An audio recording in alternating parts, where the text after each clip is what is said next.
Heads, welcome to another episode of Sharing Our Pairings. This is episode 45, Jamaica in Winter. Jamaica in winter?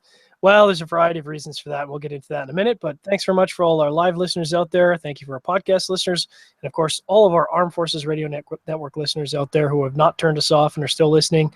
We appreciate your viewership. I'm here and joined, as always, with my co-host, Robbie Rass. Rob, what's going on, brother? It's happening, man. Things are good here. It's funny. I'm in California and I got my hoodie on and I was gonna wear a beanie today, and then I thought, you know what? John's in Canada. That's why we're doing the show so early. So maybe I should just try to tough it out. But it's like 60 degrees here, man. We're cold. Yeah. So just so people know why we're starting so early, it's because obviously you can't really have much of a podcast in the dark. I have no external lighting on my deck, and unfortunately, as it always goes, I did the math wrong on daylight savings time, thinking, oh, okay, great. Now we're going to have an extra hour of light before I lose it on the show. But unfortunately, it goes the other way. So we were to move the show up an hour to offset that. And then, daylight savings time kind of screwed us over. So we needed to move it up another hour. So unfortunately, that's just how it goes. Now we're just drinking in the afternoon. Yeah, now we're just drinking in the afternoon. And I'm looking out, which is not an unexpected view, but I'm looking out on some grass that is covered in snow because we got snow a couple days ago, light dusting. Nice. We got some rain, like one day of pretty good rain and thunder and lightning and hail and all kinds of stuff, and now the sun's back out again. Man, you guys need water so bad. It's bad times. We've got that Godzilla El Nino coming, though. Yep. So we're going to get a ton of water that we're not going to be able to absorb, and it's all going to run off. And we're going to be right where we started. But I'm not cynical. No, realistic. So, of course, first off, thanks very much to General Cigars. One of the great booths we get to visit every year at the IPCPR is General Cigars, and they're gracious enough to give us some review samples, of which I'm smoking one tonight, of the Macanudo Estate Reserve Series 2015 number 9. I started it before the show just to get my palate sort of acclimated. And this is really good so far. I've not smoked. This is my first one, and so far so good. You caught me in the mid puff. Yeah, I'm enjoying it. I started right around the same time as you did. So I'm about, I don't know, 3/4 of an inch in. And the wrapper on this thing is dark. I mean, look at how dark that is. I love the band, though. The band has a nice classy look to it. And this is like you said, it's the Estate Reserve Jamaica 2015. I don't know if they include Jamaica in the title or not, but I've seen it both ways. So we'll just say all the words. It's got a 10-year-old Connecticut broadleaf wrapper on it. 10 years. Yeah, that's I guess. That's just it's like they're making whiskey or something. You're just sitting on it for 10 years. That's got to be tough. No, but I don't know of anyone who sits on broadleaf for 10 years. I mean, the most I've heard of is some of the companies sitting on for 3 years, nice age 3 year, but 10 years, man, wrapper leaf is expensive. Mm-hmm. The filler on this stuff is expensive too. I was rewatching our interview from IPCPR. With Gus Martinez. With Gus, yeah, and he broke down it's right there on the cigar, the Sharing Our Pairings page on CigarFederation.com, so you can go check that interview out. The filler that they use in this, and I think he says silver tongue. I haven't looked it up, but it's double the price of any other filler, and it's from Jamaica. It's from Montego Bay. They only grow so much of it. All the reasons why it's more expensive. But it's I guess he said regular filler is $6 a pound or something like that. And that's for like quality filler. That's not like dirtbag filler. Yeah, long filler. Handmade, all that stuff, all the good stuff. But premium filler, I should say. And this silver tongue was 14, so like literally double. Yeah. And that's, and I must have made a face if you watch the interview. He's like, yeah, I must have made a face. I didn't really think about it. And that's actually gotten me out of jury duty too, because I'll react sometimes with my face, and then the defense attorney will always kick me out. But not like I get called into jury duty that often. But That's how it happened last time. Anyway, I must have made a face when he said that, because like, yeah, I thought the same thing you did. I was like, how do you know what I thought? Well, you made a face. But it was kind of like, yeah, okay, yeah, the filler is double the price. Sure, that's why it's an expensive cigar, because these aren't cheap. But when you look at the packaging and the presentation, you understand why. I mean, they put a lot into this. And look at that. Look at that ash. Yeah. I mean, that's a white ash with a really, really straight burn line. The draw just got a little bit tight for me on this one. But that's probably just the way that I had it stored, because my humidity was a little bit low. Yeah, talking about the packaging, and definitely check out the interview with Gus, because he really does go through everything. I mean, beyond the fact that the box is a really nice looking box, it's a 10 count, and I've talked in my reviews and I've talked on the show at length about my feelings on limited editions or specialty releases being in 10 count instead of 25 or 20. And then on top of that, they come in little mini coffins. So each cigar is in a mini coffin. And as Gus says, if you want to gift it to someone, it's a really nice way to present that cigar. And I agree. I mean, that's, all of these things obviously add to a bit of the price, which is certainly at a premium at $16, but it's not something where you can look at it and go, well, I don't really see where the $16 went. I mean, it's, packaging is top tier, what you'd expect out of an LE, and certainly using that filler tobacco explains a lot. And this is, he mentions in the interview, and he's right, it's not a strong cigar. I think it's strong by Macanudo standards. But this isn't a strong cigar by any means. It's probably I'd say mild plus at this point. Yeah, medium minus or light plus is where I'd put it right now. And we looked. I personally looked at a few reviews before. We haven't done a review for it on CigarFederation.com yet. We will very soon.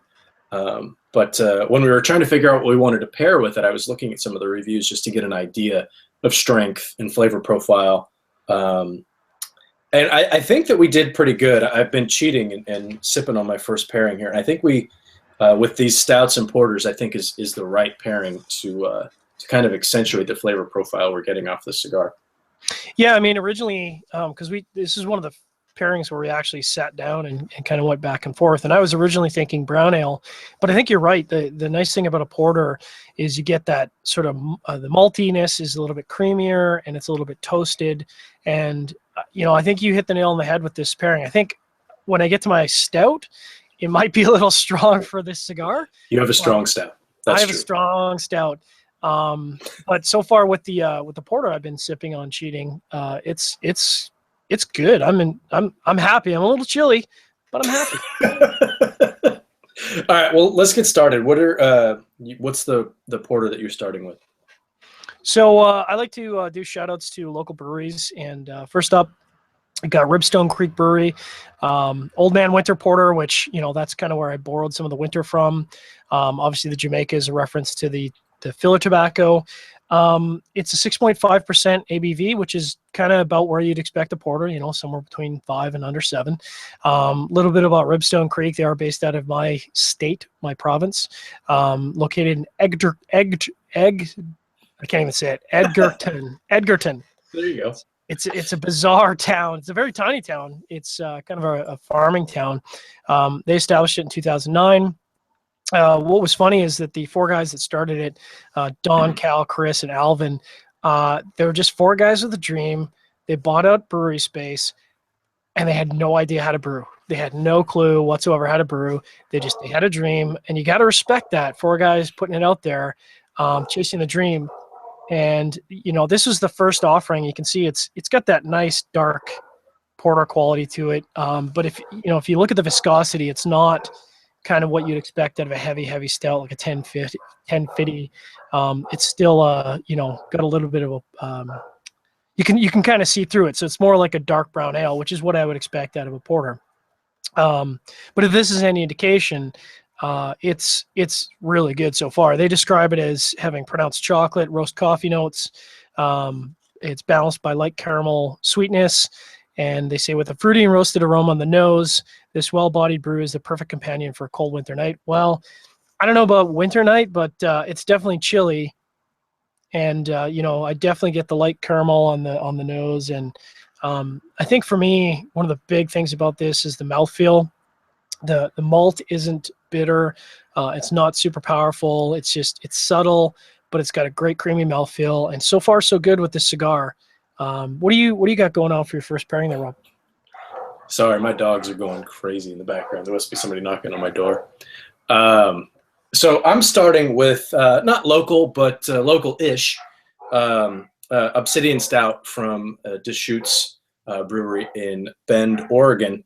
We've talked about Deschutes, and actually every beer that I'm featuring today is a beer from a brewery that we talked about before. I tend to find a place that I like and then try to explore all their different beers. And some of these guys have just a ton of different beers. I'm trying to figure out when Deschutes was established, and I don't see that information here on their website. They usually have that kind of our history type, this is about us type thing, and they don't really have that here that I can see. So you guys just have to figure that out on your own.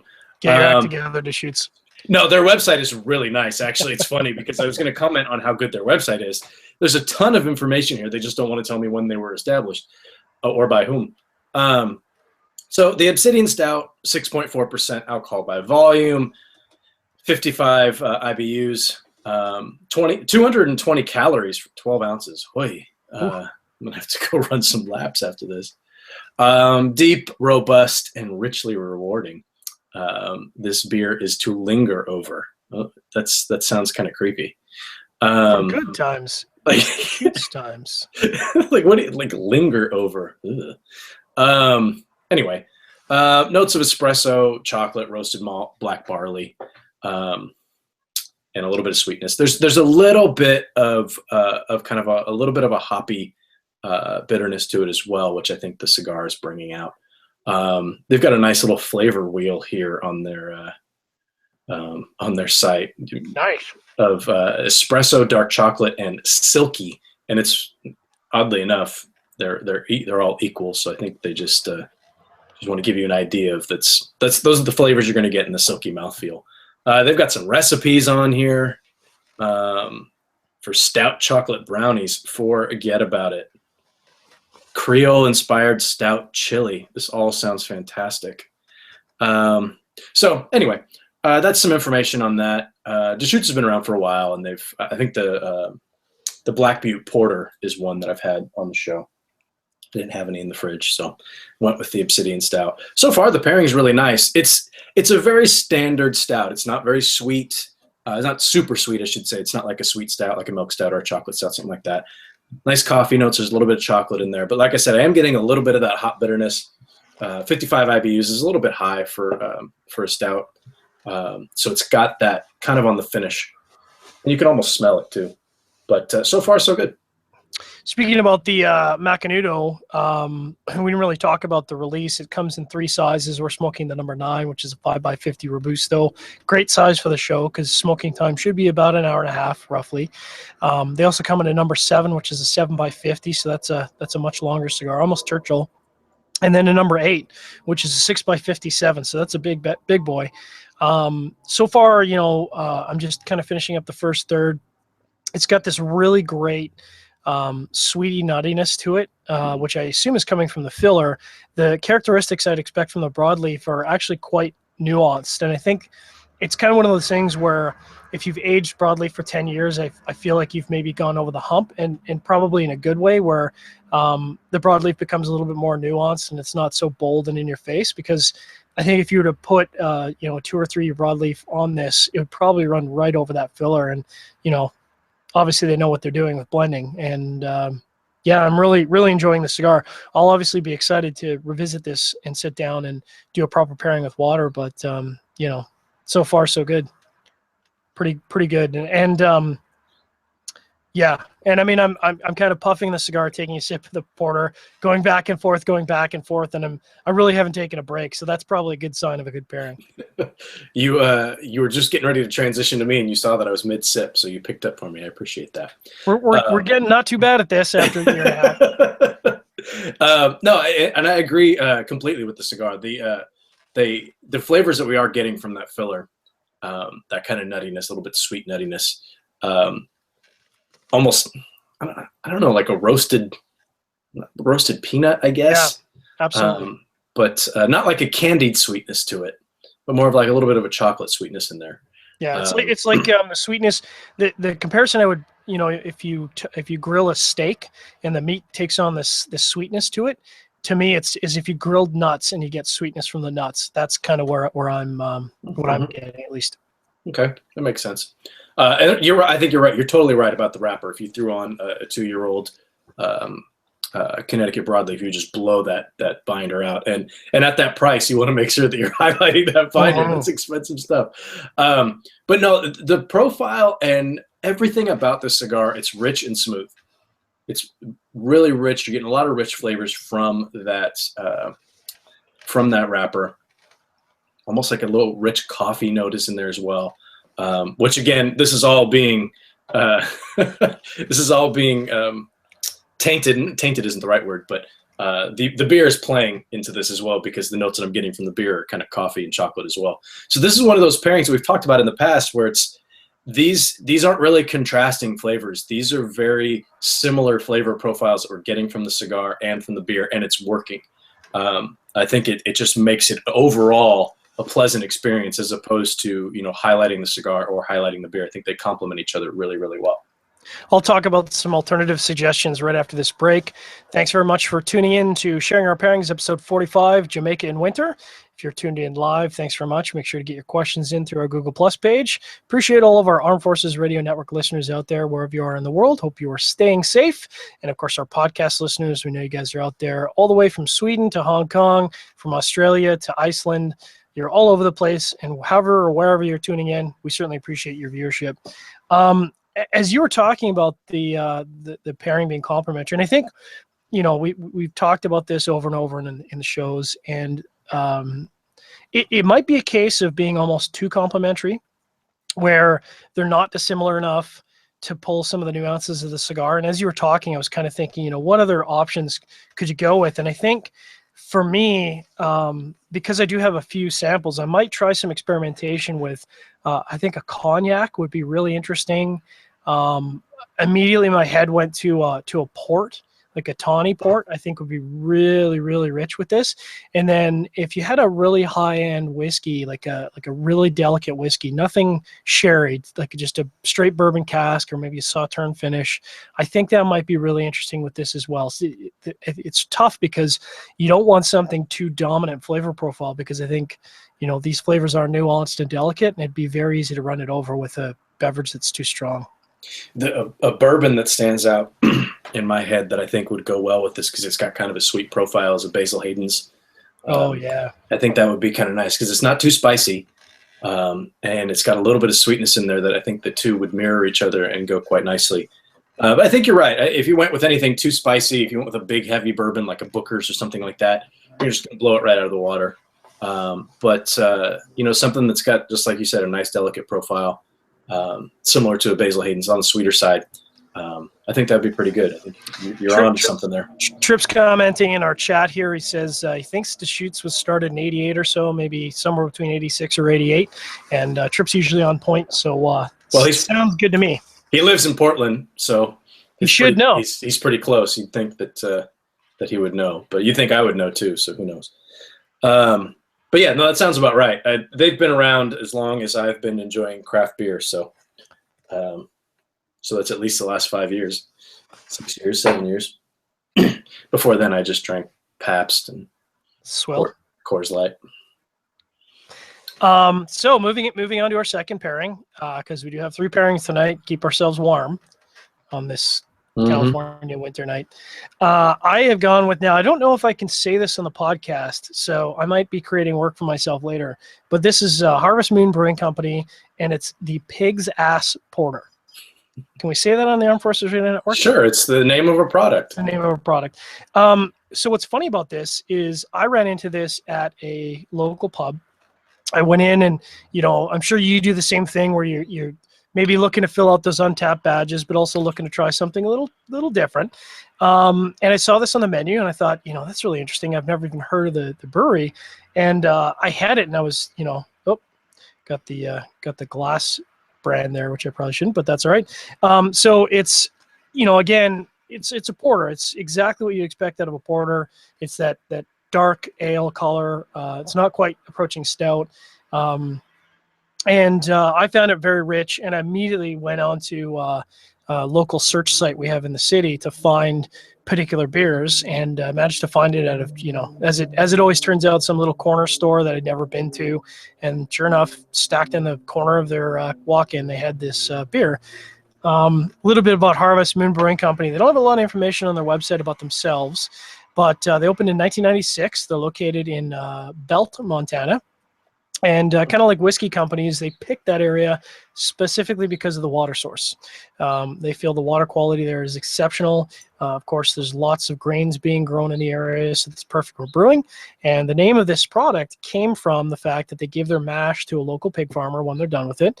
So it's kind of where the name came from, and it makes perfect sense to me. This porter goes back to 1997. It's a multiple award-winning dark ale brewed in the Burton, England style. I don't know what that means, but they say the water chemistry in Belt is very, very similar to the water in that particular region in England, which is interesting. So they've obviously done some severe analysis there. Plenty of body without a sharp bite. This ale is brewed with pale caramel, chocolate, and black malts to create a creamy, smooth, roasted, slightly chocolate-tasting ale with a touch of hops in the finish. This ale can be enjoyed in every season and is best when served cool, not cold. Well, that's not a problem because it's definitely cool out here right now. So I'm jumping back in with another offering from Founders. Founders from Grand Rapids, Michigan, just started distributing their beer to California, so I've been kind of all over it and very excited about it since they started about a month ago. So I think this is the second Founders beer that we featured in as many weeks. Last week I went with the porter. Didn't want to go with the porter again this week, so I'm going with the breakfast stout. And this is it's a double chocolate coffee oatmeal stout. It's got everything in it, every kind of stout mashed into one. That sounds like everything I like. It's not awesome, right? Yeah, it's awesome. Yes. I'm not disagreeing with you. Founders Brewing was started in 1997. Like I said, they're in Grand Rapids, Michigan. It was founded by Mike Stevens and Dave Engbers. I don't know too much about them. There's a lot of about them personally. There's a lot of information. They were on the verge of bankruptcy at one point, apparently, and lots of stuff going on their website. You can check that out at foundersbrewing.com to get more information from them. But since they've been available, I've been just tracking down everything that they offer. I was lucky enough to get my hands on a 4-pack of the KBS, which is the Kentucky barrel-aged version of this breakfast stout, which is phenomenal. The porter, which I talked about last week, is also very good. They have a beer called the Backwoods Bastard, which is their their Dirty Bastard, which is a red ale, I believe, or an Irish ale. And they barrel age it, and that is phenomenal for the price. It's a 4-pack for about $15, but for barrel age, that's not that bad, and it is fantastic beer. A little too heavy for what we're doing here today, but to go back and talk about the breakfast stout a little bit, 8.3% alcohol by volume, and that's how I kind of went in the order here today. I know you're going porters before stouts. I'm going stouts before porters because my porter has the highest alcohol content. 60 IBUs. The rate beer rating is 100, which I would assume is out of 100, and that's pretty good. It's the Coffee Lovers consummate beer. It's brewed with an abundance of flaked oats, bitter, and imported chocolates in 2 types of coffee. This stout has an intense, fresh roasted Java nose, topped with a frothy cinnamon-colored head that goes forever. And it really does kind of go forever. I know if you look at this, you don't really see it, but it's constantly producing more head at the top. It's almost like a little volcano. I wonder if they did bottle conditioning in that and have active yeast. Usually it says if it's bottle conditioned. I don't believe that it is. Interesting. But anyway, it's constantly in motion, and it seems like there's always a little bit of head going on. But anyway, it's a fantastic beer. Lots of chocolate, lots of coffee, and I haven't taken a sip yet. I'm excited to see how this pairing works. So I can talk a little bit about my pairing so far, and it's interesting. When we talk about classifications of beer, even being within the same category. So these are both porters. They're very different styles of porter. The first porter, although it was lighter in ABV, it had a heavier, creamy mouthfeel to it, which I really enjoyed. In fact, that's a porter I'm going to be revisiting many, many times. The Pig's Ass is definitely, and it is English style. It's lighter. It's not as viscous. It's got a little bit more sweet citrus quality going on. And I'm not sure if it's the evolution of cigar or if it's the pairing, but now I'm getting a little bit of spiciness out of the cigar. And, that's kind of the tough part about pairing is you're not quite sure whether it's just the evolution of the cigar or perhaps just the way the flavors are playing off of each other. But I feel like this is a better complement to the cigar. I definitely enjoyed the... Get a little bit of feedback there. Just going to mute Robbie there. So the first porter I definitely enjoyed more as a porter. I think that was, really great porter. I've already got a 6-pack. I'll be revisiting that for sure. The Pig's Ass is a better pairing, and again, I think only because it's not as complementary. It is a bit dissimilar, and it's bringing more nuances out of the cigar, which is ultimately kind of what I'm looking for when I'm looking to pair. I don't want it to be the same. I want them to play off of each other. So in terms of pairing, this is a better pairing for me. If that makes sense. Yeah, absolutely. Sorry about that. My dogs are barking again, so I tried to close the door. I'm trying to get rid of that bright square right there. I have sunlight. It's so terrible. Yeah, that is the sun. There's nothing I can do about that. And the window that it's coming through does not have a shade on it. So, but no, I totally understand what you're saying about maybe you like this one particular beer better, but you like the other pairing. That was exactly what happened to me last week. That of the beers that I had, and I've had all of them on their own, that Founder's Porter was my favorite, and it was the worst pairing.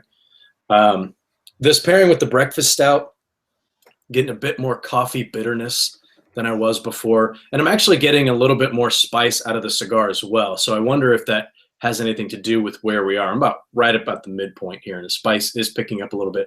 Relatively speaking, it's not a spicy cigar by any means, but it's spicier than it was when it started. Still in that medium range, and the flavors do feel like they're thickening up a little bit. Because I've had both of these stouts on their own, and this Breakfast Stout, is it's a bigger, more full-bodied beer, and the flavors from the cigar are still standing up to it. So I'm curious. I'm going to give it a couple more sip, puff here and see what happens. But so far, it's pretty good. I think the first pairing is a little bit better. The cigar does shine a little bit more, I think, at the beginning with that pairing with the Obsidian Stout. Just a reminder to our audience that you are tuned into Sharing Our Pairings, episode 45, Jamaica in Winter. Thanks very much for all of our live listeners who are tuned in right now. If you want to get your questions in, you can check out our show page. There's instructions at the bottom. Thanks very much for all of our Armed Forces Radio Network listeners out there. I know you guys are out there keeping us safe.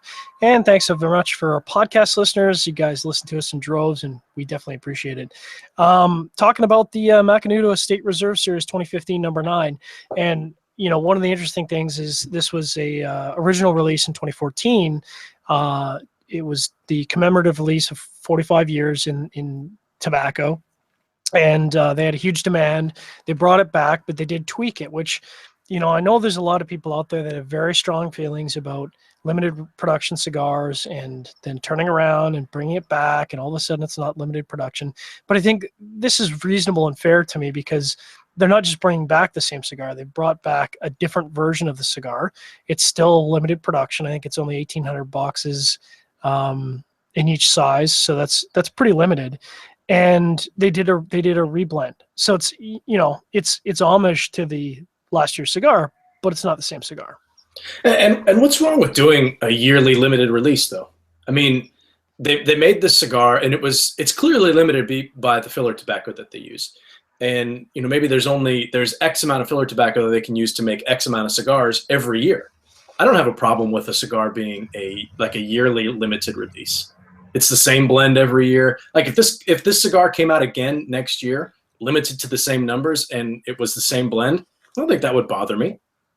Yeah, I have no problem with that. I think perhaps, there's certainly in our community, there's a wide range of personalities, and some people are collectors. And when they get a limited cigar, they do so with the understanding that once that is gone, it's gone. And I think there's some personal feeling attached to that.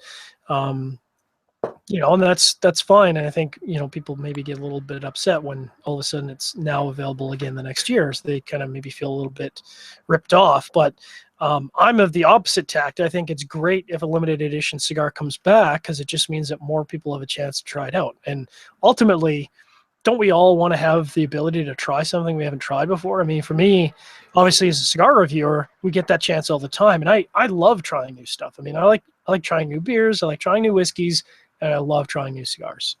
Yeah, absolutely. And I think my point is that there's certain things that are limited and they're not coming back. And I get that. Whether it's due to the tobacco. The one that I always go back to is the Four Kicks Mule Kick, which was very, very limited. And it was very, very limited for a very specific reason, because there was only one pallet or one whatever of that particular tobacco that they used for the wrapper. I think it was a wrapper on that particular cigar. So that's it. It's never coming back because that tobacco doesn't exist anymore. I get that. And that's one thing. But I don't know. We're getting off on a tangent. I don't know. It just bugs me. People look for stuff to get pissed off about. And to me, if there's a cigar that comes out every year and it's a limited release every year, I don't have a problem with that. But whatever. I'm not the guy who runs and chases things down just to collect them. Although I am a bit of a collector, but I like to smoke the stuff too. Yeah, I don't like to collect just for collecting. I just like to share an unprompted shout out to Zycar. I'm smoking in cold. It's like 32 degrees right now, or 30 degrees and falling. And one of the tough things, of course, is that butane becomes not wanting to burn in that temperature. And so I actually switched out my lighter to like my main lighter out of my pocket. And this thing is burning great. It uses a coil heater instead of a piezoelectric, and it's specifically meant for high altitude and cold weather. And it's still lighting. It's still lighting great. So obviously I appreciate that, because I don't know if any of my other lighters would kick in at this temperature. Start rubbing sticks together. Mm-hmm. I actually went and did some survival training with the wife and learned how to do all I need is a stick and a piece of twine, and I can. Yeah, I read that on Facebook. That sounds really interesting to me. How long were you guys out there for? It was just a day. It was just a one-day thing, and it was, we learned how to start fire with just a stick and a bow. Turns out it's difficult. It is. It's difficult. It's not easy at all. And how to make shelter, where to make shelter, and what else did we do? Isn't it the acronym SAFE? It's like shelter, something, fire, something. There's a acronym which clearly I've forgotten, which is not going to do me well. Like if you're lost, what your priorities are? Yeah. Yeah, shelter is priority number one. Shelter. We didn't do an acronym, but it's shelter, fire, water. Probably water, yeah. Water, and then food is the last. It's the first thing everybody wants to do is find food. Food's the last thing. Us fatties can last a long time without food. But anyway, no, it was a lot of fun, and the company that put it on, this was their basic class, and they do an overnight class, and they do all this other different stuff where you can learn trapping and all kinds of stuff to do. And these guys take it serious, man. Like the guy who was our guide or teacher or whatever you want to call him. I mean, dude wasn't wearing shoes, and he lives completely off the grid. And although he has an Instagram account, so maybe not completely off the grid. But it was funny because my wife got home and she posted pictures of us when we made our little shelter, and our shelter was like a duplex. You could have got 2 people in there. Nice. And she posted it, and he liked it and commented on it within a few minutes. So not only does he have an Instagram account, but he pays close attention to it. Anyway, way off topic. Yeah, but interesting nonetheless. Yeah, no, it was fun. You get back into this second pairing. It's good. It's not as good as the first. I'm getting a lot more bitter notes out of this. Bitter coffee, bitter chocolate, which is not it's not a negative thing. The first pairing I felt was just a bit smoother. It worked well. I think that the beer on its own is better than the beer with the cigar. And I think the cigar on its own is better than with this. So the pairing it's fine. And like, I wouldn't send it back at a restaurant, but it's not blowing me away. The first pairing was better. Yeah, I enjoy both of these beers, as evidenced by the fact that I have, either 6-pack or 12-pack. And and as a side note, at our now elevated tax rates, because of course, now that we've changed our provincial government here, the tax rate on tobacco and alcohol has gone up because, why allow people to have fun? But I digress. Both beers are excellent. I think for me, when I'm reaching for a porter, the Old Man Winter is a better porter. Like that's going to be kind of my go-to porter, I think, from now on, even though this Pig's Ass Porter is quite tasty. But as a pairing, the Pig's Ass Porter, it's just a better pairing. And I think, again, because it's a little bit dissimilar to the cigar. The Old Man Winter was just too close to the cigar, and it kind of didn't bring anything out of it. Yeah, absolutely. I'm kind of on the same page there with this second pairing. The Breakfast Stout from Founders, it's a great beer, and there's cigars out there that would pair well with this. The La Mission, I think, from Atelier. Oh, it's such a great cigar. I think that would be a nice pairing here. Maybe the speaking of limited edition cigars that became full production cigars, La Imperiosa from Crowned Heads, I think, would be a nice pairing here. With those, they've got some spice to them. They're good cigars. Oh. They're spicy, and I think that spice would play off really well with the sweetness that you get out of that stout. So that would be a recommendation there. Not a Cameroon, which is what we usually go with. It's a shame because we love to send a shout out to the Cameroon, but Cameroon is nowhere to be seen in this show, unfortunately. Absolutely not. So getting into our last pairing, one of both of our favorite breweries, Dieu de Ciel out of Quebec. This is the Péché Mortel. It is a imperial stout to end all imperial stouts. They even call it a stout extra. The Péché Mortel stands for mortal sin in French. It is 9.5%, and you think, okay, 9.5%, it's a beefy stout. No. This is a beefy stout. This is I'll hold it up here. Obviously, not going to do our radio listeners or our podcast listeners any good, but I mean, this is what I talk about when you talk about viscousness. Like, you look at this. This is motor oil. I mean, it's approaching motor oil. It's thick. It's dark. You can't see through it. And this is bottle conditioned, which I appreciate. Bottle conditioning is the act of putting active yeast in the bottle, which is where you get your CO2 fermentation or a CO2 injection from, instead of artificially injecting it. And the idea behind that is you're going to naturally put the CO2 in there, and then the bottle can now be aged if you want to. It's a little bit better for aging, and it's going to change over time.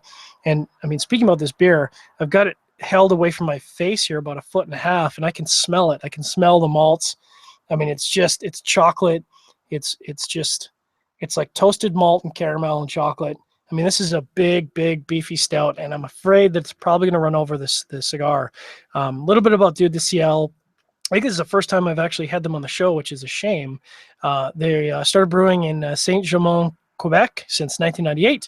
I actually met, I think it was Steph Ostagai, who's a super smart guy. He's got a degree in microbiology. He's specialty in molecular biology. I mean, just a super smart guy who's obviously invested that back into brewing, which is kind of cool.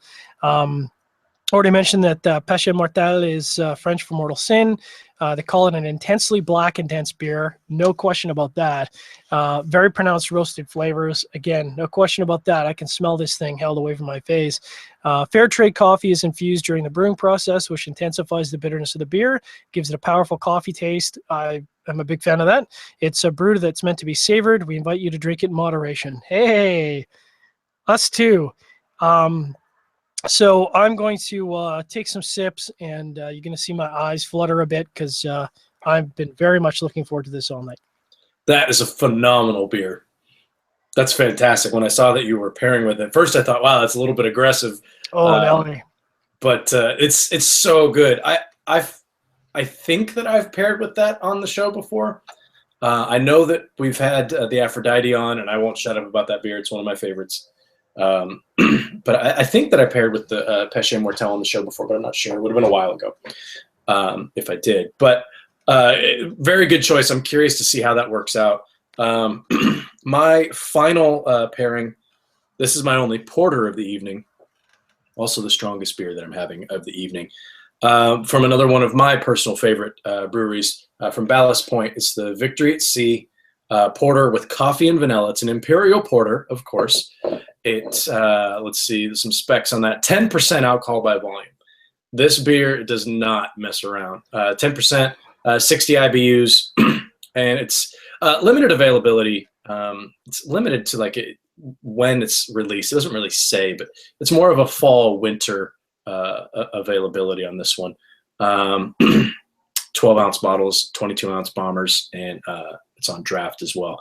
I've not had it on draft, but no big difference between having it in a 12-ounce bottle or 22-ounce bottle. They're both very good. I prefer the 22-ounce because there's more in it.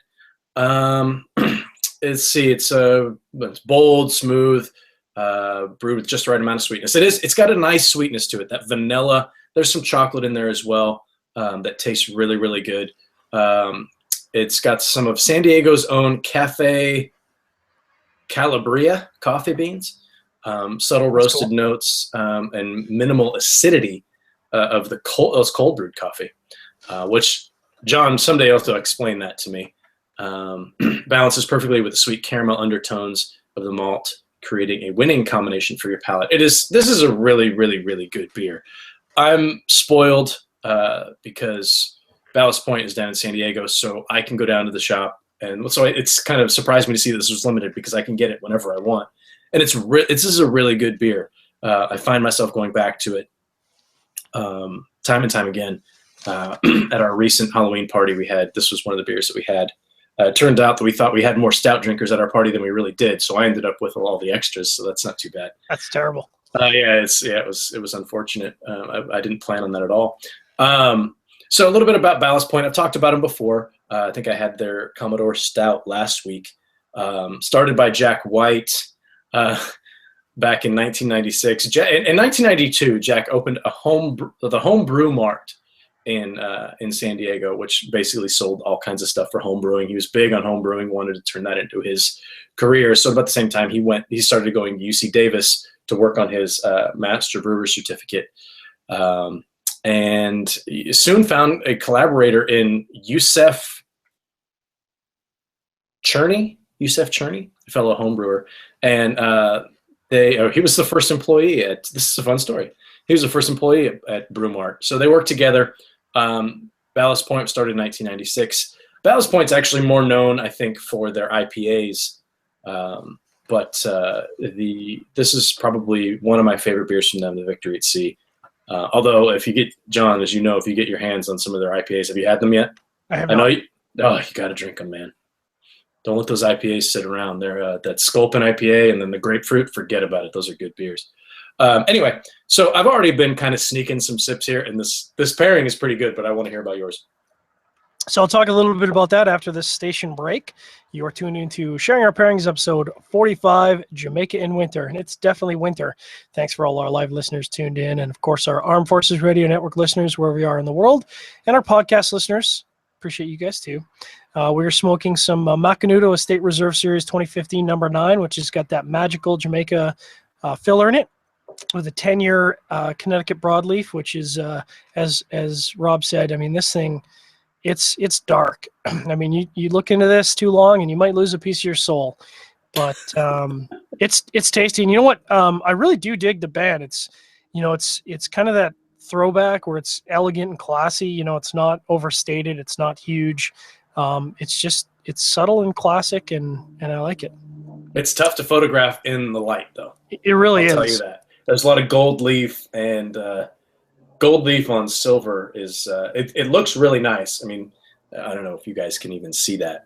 It's a really nice looking band, but tough to photograph. Tough to photograph. That I will say. So tell me about your pairing. So talking about the Péché Mortel from de Ciel, and I mean, forget about it. This has got to be one of my top 10 beers of all time. If you have a chance to pick these up and you're a stout lover, you don't want to miss out because these typically fly off the shelf pretty quick. But unfortunately, as I anticipated, it's just too much. I mean, you're talking about the high end, and you know, this is, we're talking about cigars and we talk about beers and we talk about whiskeys, talk about strength and body. Well, this is not just full strength. This is full bodied. It's got flavor out the wazoo, and it's just too much. There's too much coffee. There's too much chocolate. There's too much roasted malt, and it just runs over the cigar, which is sad because I want to drink this beer and I want to smoke this cigar, but I feel like it's not fair to the cigar, and it's definitely not fair to the beer to continue to have them together because it's just blowing each other out. And you know, when you smoke a limited edition cigar, you kind of want to appreciate that cigar when you're dropping a couple ducats on it. You want to appreciate the cigar for what it is. The beer is probably going to sit until later. But, you know, like you said, it's kind of what I anticipated going in. But we like to try things that are different and sharing our pairings. And I could have been wrong. I mean, we've been wrong many times before. Yeah, when I saw that, I thought, wow, that was aggressive. And it's the reason that it struck me is obviously, A, I've had that beer before. And B, I thought about going with the 1050 as a pairing here. Oh, wow. And I actually had it out, and you know, before we do the show, we set up and take our photos and stuff. And I had the can out to pair, and I had the photo ready and everything. And I thought, you know what? I think it's just too much. It's just too much beer. Again, this is, I mean, it's a Macanudo. Macanudos are mild cigars. I mean, everybody knows that. The guys who smoke Macanudos know that. The guys who don't smoke Macanudos know that. But there's this is a more of a medium strength cigar. I wouldn't call it medium full. I mean, it's smack dab in the middle of medium at its strongest. But there's a lot of flavor in there. There's a lot of rich flavor in there. And the pairing that I've got here with this Victory at Sea is really interesting. And I was afraid that the beer was gonna overpower it, but it really doesn't. The extra sweetness that I get from the beer, because this is by far the sweetest of my three pairings, does something really interesting with the cigar. It brings that rich flavor that you're getting from the wrapper that's got that kind of rich roasted coffee flavor in there. It's elevating it into like a chocolate flavor. So it really does bring some extra sweetness out in the cigar. There's a little bit more spice too that's growing a little bit on the retrohale that wasn't there before. So you take that little bit of sweetness from the cigar, it goes really, really well with the sweetness from the coffee. There's some bitterness in the coffee as well, but that spice that I get on the retro really kind of cuts that. And I'm surprised to say that I think this is the best pairing of the night. And it surprises me because this is a pretty big beer. I mean, 10%, this is nothing to sneeze at. And it's, I mean, full flavor, full body beer, absolutely. But that sweetness from the vanilla and the coffee, it really isn't overpowering. Really does pair nicely. I'm very pleasantly surprised with this last pairing. So as I mentioned, I've kind of stopped drinking although I've been sneaking a couple sips here and there, I've really stopped drinking the Péché Mortel.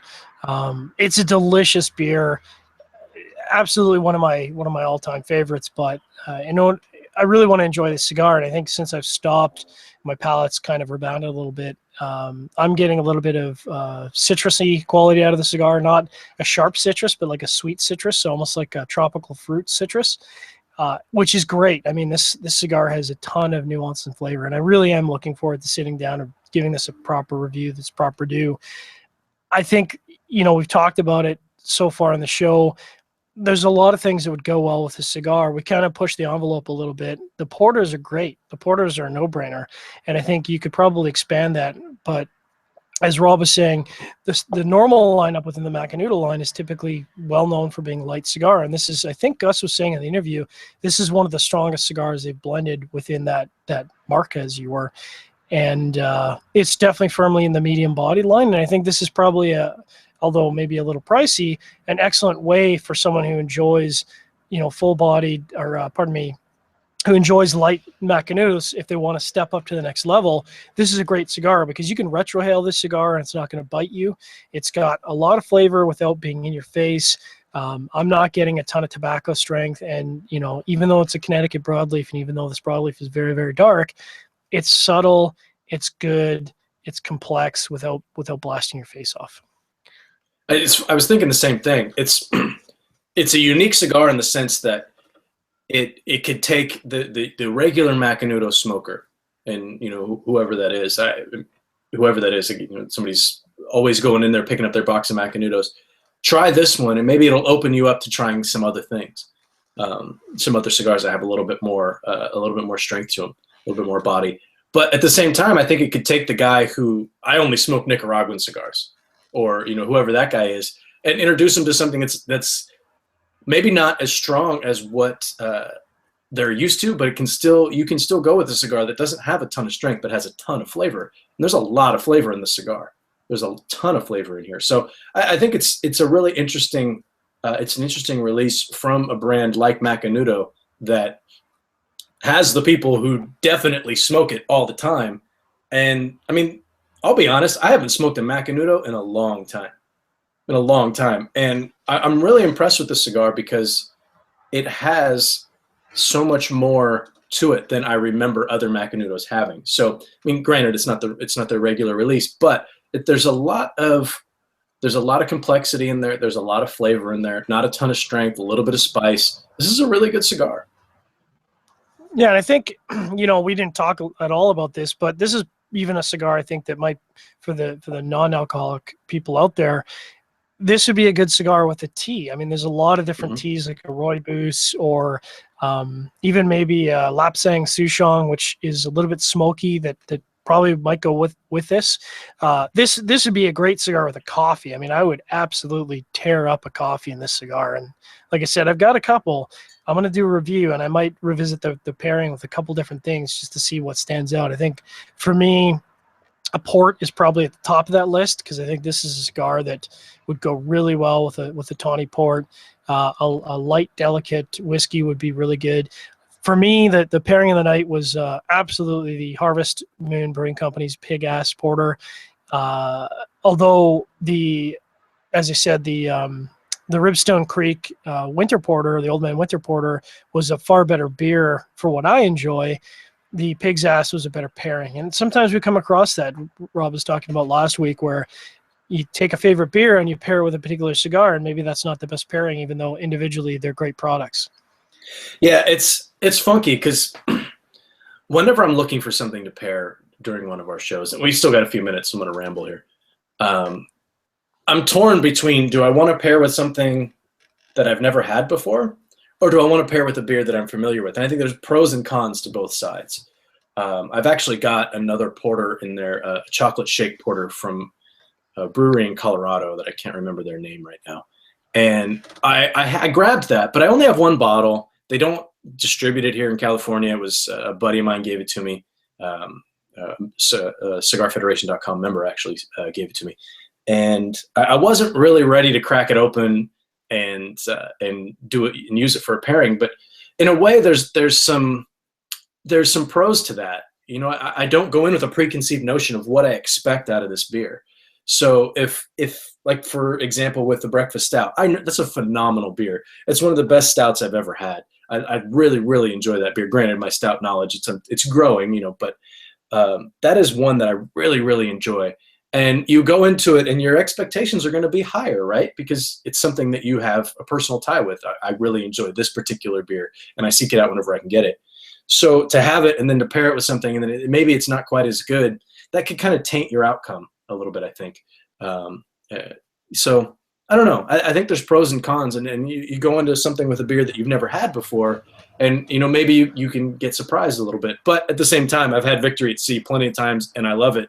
And it's been a good pairing, so who knows? Maybe it goes both ways. Well, I mean, that's, you know, we talk about this probably every other week. Part of the fun of the show is trying different combinations, and it is fun even if when a pairing doesn't necessarily work. Part of the fun is trying that out and experimenting. Sometimes failures will bring you closer to successes.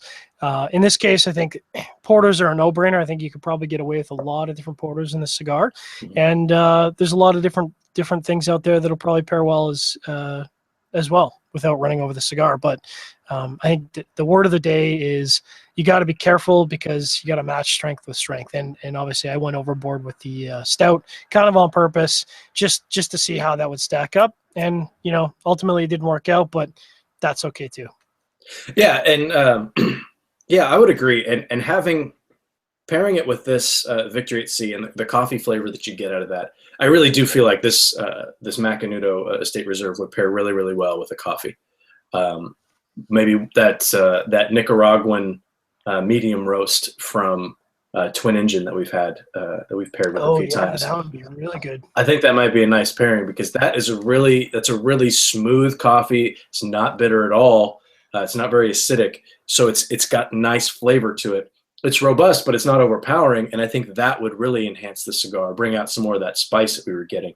But again, this is not meant to be a spicy cigar, but some spice was coming out, and I'm actually still getting it. I'm getting a lot more of that roasted nut flavor, which I think is why it goes so well with this porter, because roasted coffee with some vanilla, and you add in roasted nut, that's a really good menu of flavors. So I think that's why it's really pairing really, really well. Yeah, I think you're right with porters in this one. Like, granted, I only tried one, but it was really good. So maybe all of them would be good. I don't know. And you liked both of yours, so I think porters are the way to go. There's a certain hop bitterness that you don't expect from a stout that I was getting from those, definitely from the breakfast stout. That was just jacking up the flavor profile for me a little bit, but. Yeah, this Victory at Sea porter, coffee, vanilla, add in that roasted nut, a little bit of spice, pretty good. Now, of course, we've got a cool show coming up tomorrow night on Cigar Chat with Southern Draw Cigars, which is going to be kind of interesting. That'll be the first appearance on on Cigar Chat, I think, ever. Yeah, and I paired one of their cigars earlier. It was the Firethorn. I think that's what it was called, and I can't remember what we paired it with, but I remember enjoying it. So that'll be a good show. That's going to be tomorrow. We'll have some prizes, so you guys want to check that out as well. And we'll be back next week. Don't know what we're going to do, but I suspect it's probably going to be on the Islay whiskey spectrum of things. We might have to pre-record. Tough to say at this point, but we'll let you know in advance. Appreciate everyone tuning in to Sharing Our Pairings, episode 45. Hope you had fun. We certainly did. And as we always say, drink better, but drink less. Yeah, so this was, I mean, it's always fun to smoke a cigar just kind of on the spot. I think this is definitely a cigar that I want to sit down and give it its due, because I know that, this is kind of one of those cigars, and I've talked about it on reviews, where you really need to give it some attention. You can't just, puff, puff, puff and be doing something else, because I think you're going to lose a lot out of the cigar by doing that. I would agree. I think that when we sit down and do this for a review, which I don't know if I'm doing it or if you're doing it, but I know we'll definitely pair on it. I know it's on the schedule at some point. I'm not sure when. But in the coming weeks, we'll have a review posted. But I think we're going to have a very different experience when we smoke this without pairing it. This is the first one that I've smoked. And I talked about pairing with beverages that I've had before, but I didn't really talk about pairing with cigars that I've had before. If you go into pairing something and never having smoked the cigar before, is that a positive or negative? I think it kind of goes both ways. That was why I spent some time looking at reviews, which I normally don't do before I smoke a cigar. I want to go in with no preconceived notions, but I wanted to get an idea before we came up with what we were pairing with. And the reviews that I read were spot on as far as what the pairing was. What was the site? Was it Stogie Review that we got that I read the review from? I think it was Stogie Review. Yeah. I think it was Stogie Review, and excuse me, I'm not sure if that was if it was Brian or Ben, or I'm not sure who did it, but it was the review was spot on as far as what I've experienced, while pairing. And this is a really good cigar, man. I'm surprised. And this might be the only time you ever hear me say this. I think I want to smoke this in a bigger ring gauge. I kind of get that, because I feel like the main character of this cigar is the tobacco. I mean, the filler, and that's really the key point of the cigar. I mean, broadleaf is broadleaf. I mean, yeah, it's 10-year aged, which is awesome, but you're smoking some magic filler tobacco here. And I agree. I think I would be interested to try the 6x57. I think that's the torpedo. Yeah. Yeah, I think it's a torpedo. Yeah, the number 8. And I think I'd be interested to try that just because it is a bigger ring gauge. You can have more of a impact with the filler versus the wrapper. And that's, where it plays off. If you've got a thinner ring gauge, the wrapper has more characteristic impact. If you have a bigger ring gauge, the filler is going to take over. And I think this is a cigar where I'd love to taste more of that filler just to see what else it can bring to the table. So, we might have to seek those out. Yeah, that's what I was thinking. The Churchill size, no, that's too much for me. But that's just not. We've talked about that too on the show. That's just not a size I really subscribe to. I'd reach for a 6x60 before a Torpedo for whatever reason, or before a Churchill for whatever reason.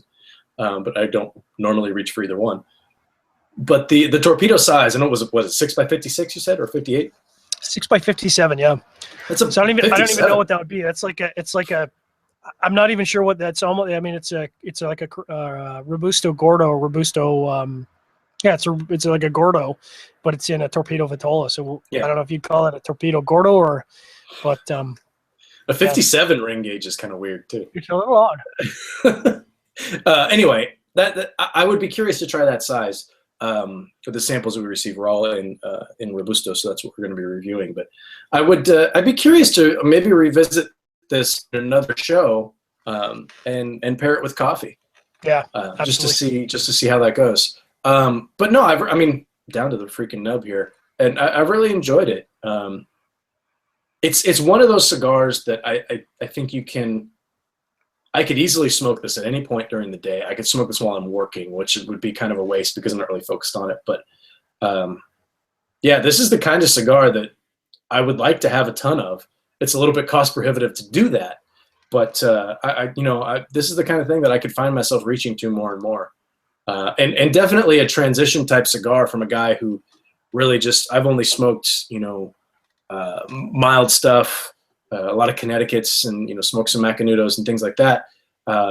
Take this and kind of like as a baby step into another realm of cigars that offer a little bit more strength and things like that. So. Yeah, definitely very good. Really enjoyed it. So talking about football, because I probably have another 25 minutes of light here, so I'm going to hop right into it. I managed to edge you out this week by the luck of my chinny chin chin. It was the Texans-Titans game, which is kind of funny because you'd said, this is going to be one of those divisive games, and sure enough, it was. The Texans came out angry. It wasn't a high-scoring game, but they ended up winning that game. My Jets laid an egg 10 miles wide and 20 miles long. Unfortunately, it was Fitzmagic got knocked out with a thumb injury, so that kind of wiped him out. And Gino, he hasn't had a lot of snaps, so it's not necessarily his fault. Defense was playing the worst game they've played in like 2 years. So, I mean, both sides of the ball did not make it happen. They couldn't get the running game, and all props to Oakland. Oakland just lit it up, and I think Oakland is shown that they can be a very dangerous team. No surprise out of the Patriots. I think the other surprise of the week was the Bucks beating the Falcons. Yeah, I think if we go back, I think I may have told you that both of those games were trap games. Yeah. I know. Absolutely. I said the Raider game was a trap game. I knew that was. Yeah, you called that one. Absolutely. And I called it the Raiders, but I called it as a trap game. Yeah. Now, the one thing I didn't get right is I said the Saints defense would come into play against the Giants, and that couldn't have been further from the truth. That was set records for shootout, and actually set an NFL record for number of points scored in a game, total points. Yeah, there was a buddy of mine, a really close friend actually, sent me a text early Sunday and said, "Hey, guess which quarterback I just dropped in my league this week?" And I wasn't watching the games. I wasn't paying attention. So I just said, yeah, just whoever is scoring really well. And it was, of course, he had dropped Drew Brees. He's in a shallow league, so he dropped Drew Brees. We're in a 16-team league, so we didn't drop anybody. No. But, yeah, it was an interesting game. It was an interesting week. It was not interesting to watch the 49ers. No. And it'll be interesting to watch them this week because they just signed like 4 running backs off the street, and Blaine Gabbert. And everybody just keeps talking about how Blaine Gabbert is the worst quarterback of his generation. And I actually saw somebody on Facebook, a buddy of mine on Facebook, who is a diehard Vikings fan of all things. He posted a graphic that was Colin Kaepernick on the left and Cam Newton on the right, and their stats are very, very, very similar. Yeah.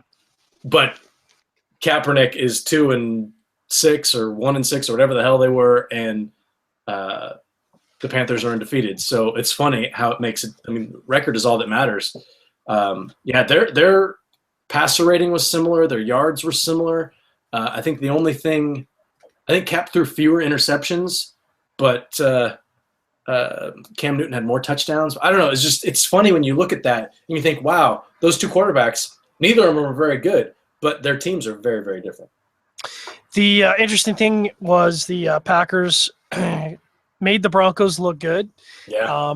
You know, the interesting thing, and you've called it every week, the Broncos defense has been on point. They're now undroppable in the league, in our league, in the ESPN league. So Broncos defense is 100% legit. And there was a great person, I think it was NFL.com, said only the Packers could make the Broncos offense look good because they've been playing bad all season. The defense has been keeping them in games. And because the offense has been playing so bad, when they finally play good, everyone thinks they're playing great. And they weren't playing great. They were just playing good, which was more than enough to win that game. Yeah, it was I didn't watch any of it. I didn't see it. But it didn't look like it was that good of a game, really, based on the numbers. No. So, shout out to Bob Dog. Bob Dog went 9-10 as well. I think the game that he got sucked in on was the Vikings-Bears match. That's what ultimately undid him. He went with the Cutler Bears, and we talked about it. Cutler's is likely to throw interceptions as he is touchdowns, and it just was not his game. And another team to lose their starting running back. Yeah, it's bad times. Lots of injuries in the league, and we lose the Green Bay Packers as an undefeated team now. Still left with 4 7-0 teams, which is just absolutely insane. Never in the history of NFL has there ever been 4 undefeated teams. There's only been 1 undefeated team at this point in pardon me, that's not true. The Patriots and the Dolphins, I think, are the only other teams that have been, and certainly correct me if I'm wrong, but the only other teams that have been undefeated at this point in the season. I have no idea. So we are left with 4 undefeated teams, which is the Carolina Panthers, the Denver Broncos, the Cincinnati Bengals. I did it right this week. And the New England Patriots, who certainly are not giving any indication that they intend to lose anytime soon. On bye, we've got the Arizona Cardinals, the Baltimore Ravens, the Detroit Lions, Houston Texans, Kansas City Chiefs, and the Seattle Seahawks. A ton of teams on bye. Teams on bye. The guy that I'm facing in our league, I won this past week, by the way, still 7-1. Incidentally, you technically are first place in the league for overall points now. I am. Well, I have been, and not to be that guy, but I have been. I've been overall points leader for a while. I'm the only person with over 1,000 points. I think you're second. Very close, yeah. You are second. But I have had some tough matchups. I didn't have not to crap on my opponent, but I got lucky this week where my players came through in spades, and some of those games could have easily gone the other way, especially with the players he had started. And my girlfriend can attest, I was biting my nails going into the weekend because I wasn't quite sure I was going to come out on top. So it was not by any skill on my part at all.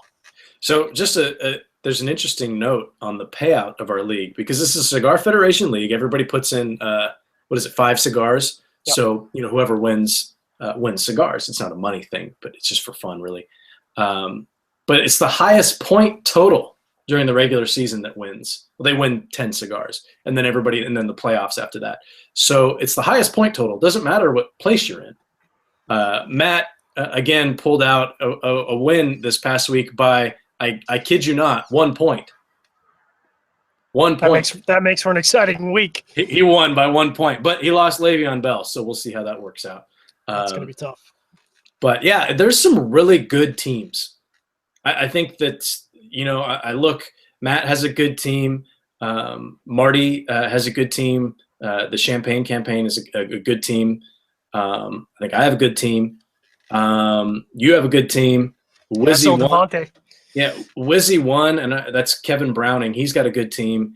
And Jeff Hilker, watch AP Whip and watch AP Nene is his team name. Terrible.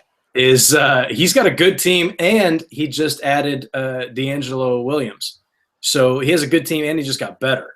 So it's gonna be interesting because I think that's your playoffs basically. How many teams are making the playoffs? I don't know how it works on fantasy. It's an 8-team playoff. So there's 1, 2, 3, 4, 5, 6. And then you're looking at 7 and 8. There's a battle for 7 and 8, but it's interesting. It's going to come down to the wire. But anyway, let's get into these picks before you freeze. Roger that. So if you want to send your picks, please do so to john@cigarfederation.com, and I'll do my best to have them up for our next show. First up, the Thursday night game. Now, this is a game where you could be reactionary, and you can say, Cleveland Browns are starting Johnny Manziel against the Cincinnati Bengals. They're 7-0, and they're undefeated in their division, not showing any chance of losing. This is a trap game. This is absolutely a trap game, a Thursday night game, division matchup. This is a game that can go either way. I'm going to go with the Bengals because they're undefeated, and I have to go with the Bengals, but I'm putting it out there right now. I feel like this is a game where the defense of the Browns could come out and make some big impacts. Yeah, and you didn't call them the Cincinnati Browns, which is good. Or if you did, I didn't hear you. I think I got it under control now. That's good. I think I don't think this is a trap game at all. I think Cincinnati is a superior team. Johnny Manziel, whatever. I know I mentioned him earlier in the season. This was the game that he's going to take over and blah blah blah. I'm not buying it. And you know what kind of scares me is I feel like Johnny Manziel might end up being the 49ers quarterback next year. But yikes. Add fuel to that fire. But I think this one's going to be a pretty clear cut. The better team is going to win. Cincinnati's at home. They're a good team. There you have it. So moving right along, I think one of the more interesting games of the entire week is going to be the Green Bay Packers against the Carolina Panthers. I mean, the Packers did lose against Broncos, but I mean, it's the Broncos, man. So again, this is a game where I think if the Packers defense can show up, they can make life very, very difficult for Cam Newton. But if they don't, it's going to be a shootout. And the Panthers, as they showed last week, they'll come out on top, even if the referees hate them. You're taking the Panthers, huh? Uh-huh. I'm not. I gotta go Green Bay, dude. Nice. I'm taking Green Bay, and I think this is going to be a statement game for them. They're a good team.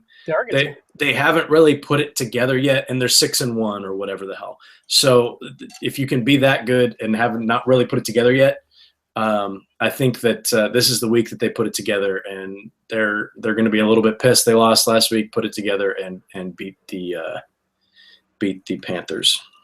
In the Stone Cold Lock of the Week of the Century, the Washington Redskins against the Patriots in Foxborough. That's a no-brainer. Yeah, just move on. Yeah. Just move on. Patriots, Tennessee Titans go to New Orleans to face off against the shitty Saints, who seem to have gotten their act together. Titans defense would have to show up big time in this game to make a difference, and I don't know if they can. I think the Saints are coming out on top by at least 10 points. Yeah, I think this is your second lock of the week. The Saints, their offense is humming. It really has been all year. Their defense is suspect, but Tennessee is just not bringing anything to the table at this point. Yeah, that's Saints all day, every day. Tough divisional matchup, Miami Dolphins against the Buffalo Bills. The Dolphins got slapped all over the field against the Patriots. I mean, there's a lot of Miami fans on Facebook talking trash before that game. You can't talk trash in the divisional game, man. It can go either way, and teams always play tough. The Dolphins are going to have their work cut out for them because the Buffalo Bills defense is probably the most legit defense right now in the AFC East. With Tyrod back, I don't think the Dolphins can make this happen. I think the Bills are going to take this one.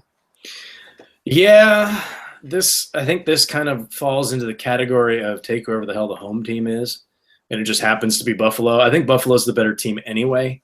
Miami had their cute little spurt, but yeah, this is also a game I think that could really go either way.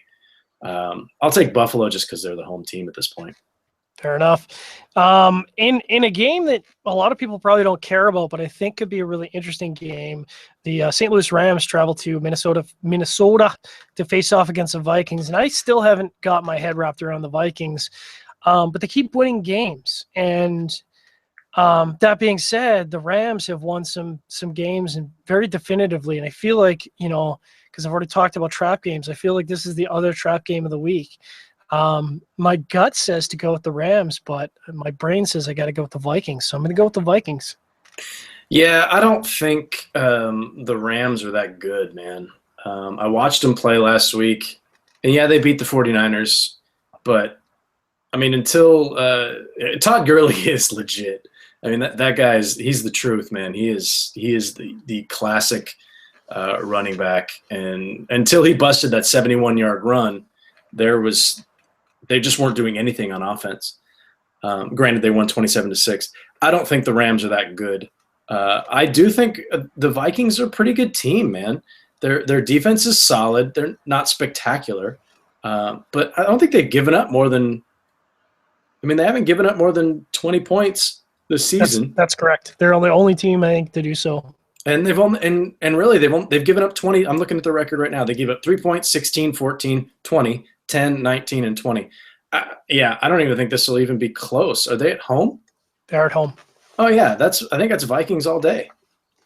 Okay, there we go. So Jaguars travel to New York to face off against my Jets, who laid an egg. Fitzmagic is back, but our center Mangold is injured. We didn't really get much of a running game going against the Raiders, but I think that's as much a statement about how good the Raiders are. The Jets need to win this game, not just because it's the Jaguars and it'd be an embarrassment if they lost, but because if they want any chance at making the playoffs, they have to win this game, and they have to win this game big. So if you have Jets players in your fantasy league, this would be the week to start them. I think the Jets are going to take this one, and they have to make a statement in this game. Yeah, Jacksonville can score points.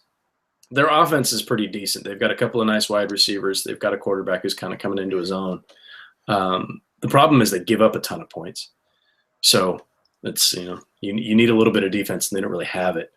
I think this is you got to go Jets all day on this one, which is unfortunate. The Oakland Raiders travel to Steeltown to face off against the Steelers with Roethlisberger back, and the Steelers having some games this year that they've won that they probably shouldn't have. It's a tough pick because you never know. The Steelers are crafty. But I feel like the Raiders are definitely undervalued. I think they're angry. I think this might be a Raiders game. I think the Raiders are going to take this one. I think the Raiders are a pretty decent football team. They've got a nice offense. They can score some points. They've got, I think, just enough defense to keep you honest.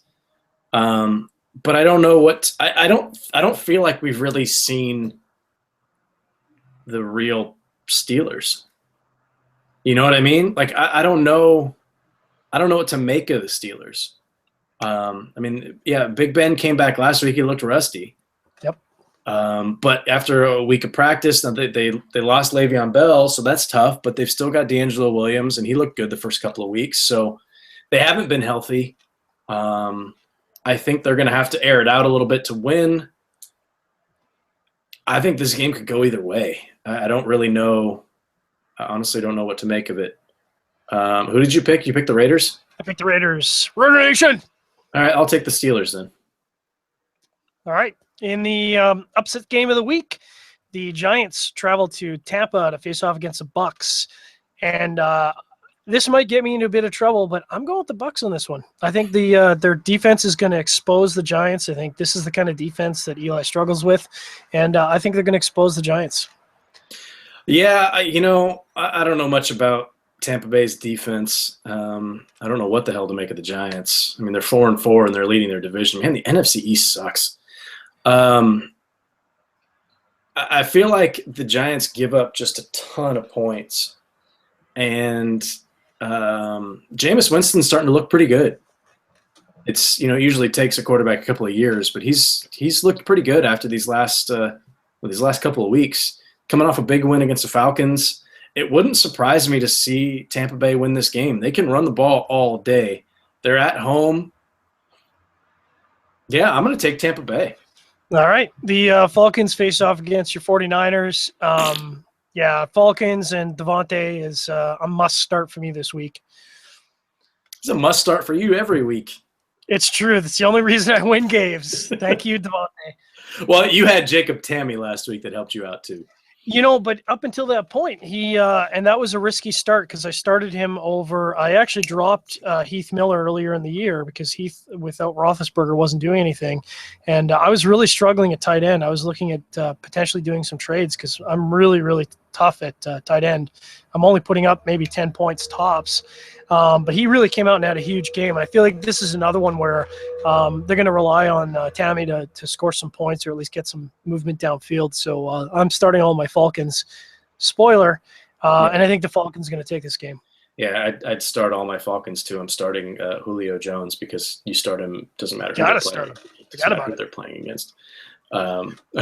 If you go back and look at my team from last week, I got like 75 points from 2 wide receivers. Wow. Julio Jones and AJ Green really just did not mess around. Yeah, man, I love the 49ers, but this is a mess. They are a mess. This feels like it could be a bit of a trap game because we haven't really had one yet. I could see they're at home. They've got a new quarterback. They've got 19 new running backs. It could get weird, and if the Niners come out and Blaine Gabbert has some success early, which I don't know that he's ever had any of that, but if he does, things could get weird and they could win. Atlanta, I feel like they should be a lot better than they really are, even though they're 6-2. I feel like they should be undefeated. And the games that they lost to the Saints when the Saints started getting things together, but then they lost to the Bucs. The last couple of weeks they've been kind of disappointing with their offensive output, 10 points in 23. So I don't know. I think it's going to be a little bit closer than everybody expects. I'm talking about it more than I should because it's a 49er game, but yeah, you got to take Atlanta. And the no question second lock of the week, Broncos go to Indy to face off against Colts. Fuck you, Colts. Well, I know you're high on them and you've been like Super Bowl, but like this is going to be another. They're 3-5 and they're top of their division. It's just, and they're going to take their division. They're 3-0 in the division. They're going to take their division. It's going to be. I don't even think they're going to have a winning record because, to be fair, they've got a very, very tough schedule. Like I think the Colts are going to go like I want to say they're going to go 6-10 or maybe even 5-11. They have had a tough schedule. Man, they lost to the Bills opening week when the Bills just went nuts. They lost to the Jets in week 2. The Jets are a good team. And then they beat the Titans, the Jaguars, and the Texans because everybody does. And then they lost to the Patriots, the Saints, and the Panthers. And their schedule doesn't get any easier from here. And the Pats and the Panthers are undefeated. The Broncos are undefeated. In 4 weeks, they've faced 3 undefeated teams this late in the season. And then they have Atlanta next week. Yeah. Wow. Yeah. They have had a tough schedule. And then they fired their offensive coordinator. Yeah. Which is probably the right thing to do. But, yeah, I think you're looking at who the hell are they playing? Broncos. Yeah, the Broncos. You got to go Broncos there. Although it has a bit of a trappiness to it. But it does have a bit of a trappiness to it. A little bit. I'll go Broncos, though. All right. Eagles face off against the damaged Cowboys who, just can't get it done. Healthy Eagles against beat-up Cowboys. Eagles. Much as I hate them. The Eagles are 3-4 and the Cowboys are 2-5. It's not that much of a difference. Yeah. Oh, what the hell? I think you just kind of have to go with the Eagles here. Although I just never really know what to make of either of these teams because it's like they're really good and then they suck and then they're really good and then they suck. It's a Sunday night football game, and if you follow the Cowboys, the Cowboys love to just shit their pants on a Sunday night football game. That's the game. Yeah. All right, I'm with you. I'll go Philly on that one. In evenly matched up match of Monday Night Football, the Chicago Bears go to San Diego to face off against the Chargers. The Chargers have been losing games inexplicably, and it's driving me nuts. It's a Monday night game. I am actually going to reverse what I thought I was going to pick going into this. I'm going to go with the Bears. Yeah, I'm looking at these last 2 games that the Bears lost, 37-34, 23-20. Those are tough losses, man. And the Chargers have done a little bit of that too. But the Chargers just lost Keenan Allen. That's a big blow. Man, the Chargers are 2-6. God, what a dreadful Monday night matchup. Yeah. Yeah, God, I don't know. I'll take the home team. I'll take the Chargers. All right. Well, we got a couple splits this week. Yeah. Appreciate everyone who's tuned in to sharing our pairings episode 45. We had a lot of fun tonight, I think, and had a blast smoking this Macanudo. This is really good. I'm super looking forward to sitting down and reviewing that properly. Cigar Chat will be back tomorrow night with Southern Draw Cigars, so you want to check that out for sure. And of course, we'll be back next Wednesday at our whatever time. We'll let you know, however that's going to work out. But thanks for tuning in, everyone, and make sure you drink better, but definitely drink less.